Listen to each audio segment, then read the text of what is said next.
Hello बच्चों, मैं Neeraj sir आप सभी को आपके अपने YouTube channel Neeraj technical classes में स्वागत करता हूँ। अभी जो हम लेकर आए हैं गेसिंग क्वेश्चन, वो 5th सेमेस्टर इलेक्ट्रॉनिक्स ब्रांच के बच्चों को पढ़ना है, जिस सब्जेक्ट का नाम है radio and telecommunication system. इसमें हम जो गेसिंग किए हैं सब्जेक्टिव का लगभग 25 से 27 क्वेश्चन किए हैं, जो आप लोग एग्जाम में 100% यही आएगा ही, इसमें दो राय नहीं है। रहा बात ऑब्जेक्टिव के लिए, ऑब्जेक्टिव के लिए आप लोग प्रीवियस क्वेश्चन बैंक को पढ़िएगा, आप लोग का ऑब्जेक्टिव 15, 16, 17 क्लियर हो जाएगा, कोई दिक्कत नहीं होगा। चलिए बाबू, वीडियो स्टार्ट करने से पहले एक बात बोलते हैं, जो बाबू मेरे वीडियो को देखेंगे कम से कम एक लाइक एक शेयर करके अवश्य जाएंगे, ठीक है। चलिए बाबू, जो हम गेसिंग लेकर आए उसमें कोई बहुत क्वेश्चन ऐसा है कि जो बहुत बार पूछा गया, जो आप लोग के सामने मैं डीलिंग कर दे रहा हूँ। तो जो पहला क्वेश्चन है बाबू, what do you mean by radio communication. कहने का मतलब ये क्वेश्चन पहला आप लोग के एग्जाम में यही आईबे करेगा, ठीक है, कि रेडियो कम्युनिकेशन क्या होता है, draw the block diagram, AM FM transmission जितना भी है ये सब डिटेल में जानकारी आपको देना पड़ेगा, ठीक है। दूसरा जो क्वेश्चन है बाबू, draw the block diagram of typical super heterodyne receiver and explain the working and working principle of all the block clearly, ठीक है। ये भी क्वेश्चन आएगा तो 6 मार्क्स में आप लोग के एग्जाम में किसी तरह का कोई प्रॉब्लम नहीं देगा, ठीक है। जो अगला क्वेश्चन है बाबू, what do you mean by satellite communication, describe about its application at choice of frequency band. ये क्वेश्चन बहुत इंपॉर्टेंट है, ये भी क्वेश्चन आने लायक है। सैटेलाइट कम्युनिकेशन क्या होता है, ठीक है, उसका एप्लीकेशन और उसको बहुत अच्छा से एक्सप्लेन करना रहेगा, ठीक है। उसके बाद जो अगला क्वेश्चन है, calculate the radiation resistance of dipole antenna, ठीक है। डिफली एंटीना के ये कैलकुलेट करने को आएगा, जो आप लोग को देखकर एक बार एग्जाम में जाइएगा, ठीक है बाबू। चलिए, उसके बाद जो अगला question, right short note. Short notes लिखने को आपको आ सकता है एंटीना पर आ सकता है बाबू, TRF पर आ सकता है, ट्रैकिंग पर आ सकता है, MUF पर आ सकता है, MTI पर आ सकता है। इसमें से कन्फर्म आप लोगों को 2 या 3 पर लिखने को आ सकता है आप लोगों को शॉर्ट नोट्स। चलिए बाबू, उसके बाद जो अगला क्वेश्चन बाबू दे रहा है, ये देखिए बाबू, अगर जिसमें डायग्राम रहेगा आप लोग डायग्राम बनाकर बनाइएगा। डायग्राम अगर लगाकर बनाइएगा तो आप लोग को एग्जामिनर फुल मार्क्स दे देगा, किसी तरह कोई दिक्कत नहीं हुआ। चलिए बाबू, जो अगला क्वेश्चन है, draw the block diagram of radio receiver and describe its principle and operation in details. ये क्वेश्चन बहुत बहुत ही इंपॉर्टेंट है, जो 2 से 3 बार पूछा गया, इसको एक बार देख कर एग्जाम में अवश्य ही जाइएगा। उसके बाद जो क्वेश्चन है, draw the block diagram of basic radar system. ये रडार सिस्टम के लिए बहुत बहुत इंपॉर्टेंट है, ये क्वेश्चन 100% आएगा ही आप लोग के एग्जाम में। या रडार सिस्टम का एलिमेंट क्या होता है, रडार का एलिमेंट क्या होता है, उसको लिखने को आएगा। रेंज कहाँ तक होता है उसको भी लिखने को आ सकता है, ठीक है। चलिए बाबू, उसके बाद जो क्वेश्चन है बाबू, draw the block diagram of basic radar system, ठीक है। ये भी क्वेश्चन हो गया, ये भी क्वेश्चन हो गया।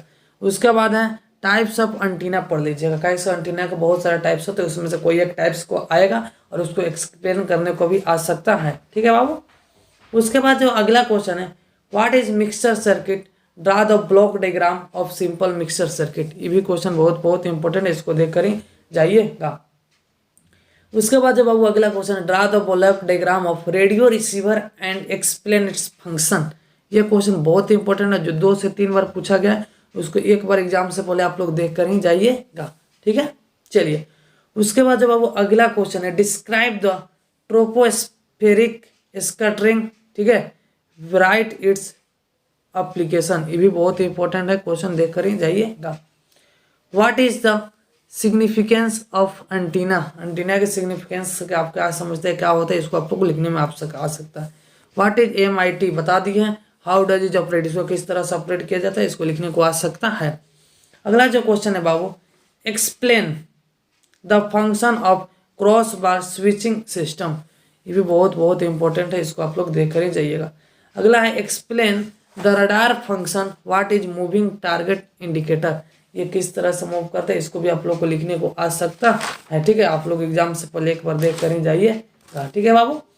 जो अगला क्वेश्चन है, व्हाट इज मिक्सचर एक्सप्लेन।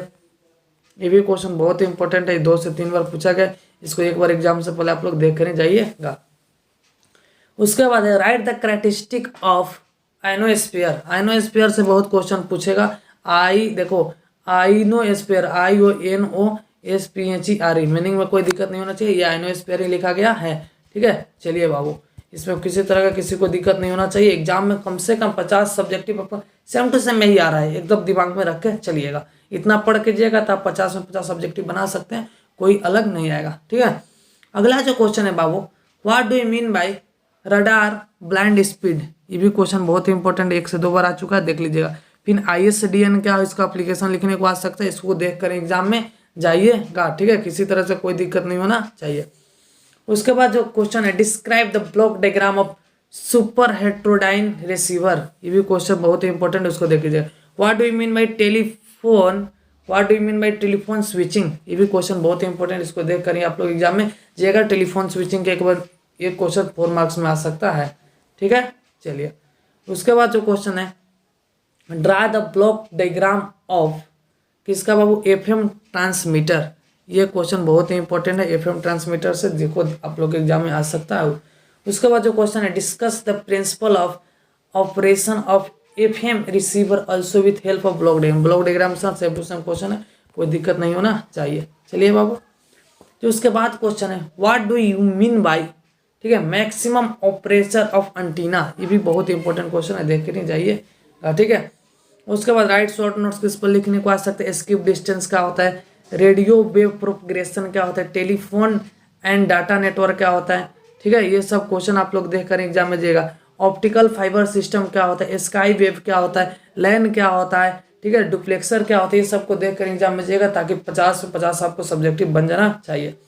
उसके बाद है, what is the use of attenuator in optical communication. ये भी बहुत ही इंपॉर्टेंट क्वेश्चन है। ठीक है, उसके बाद right the difference between AM and FM, जो कि 2 से 3 बार क्वेश्चन पूछा गया, AM और FM के बीच का डिफरेंस, इस बार भी आने का चांस है, इसको एक बार पढ़ के जाइएगा।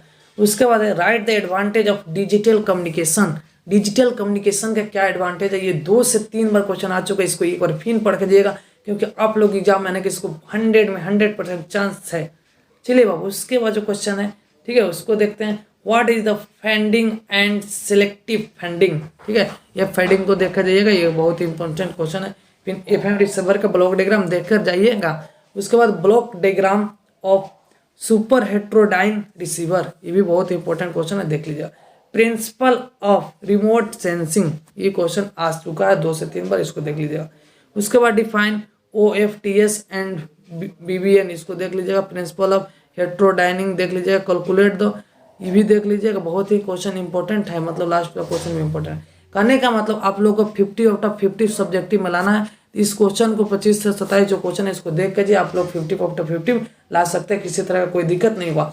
लिखने का तरीका यह बताएंगे, जिसमें ब्लॉक डायग्राम बोलेगा उसको ब्लॉक डायग्राम के साथ एकदम सुटेबल शुद्ध लिखिए, किसी तरह का दिक्कत नहीं, आपको एग्जामिनर फुल मार्क्स देगा।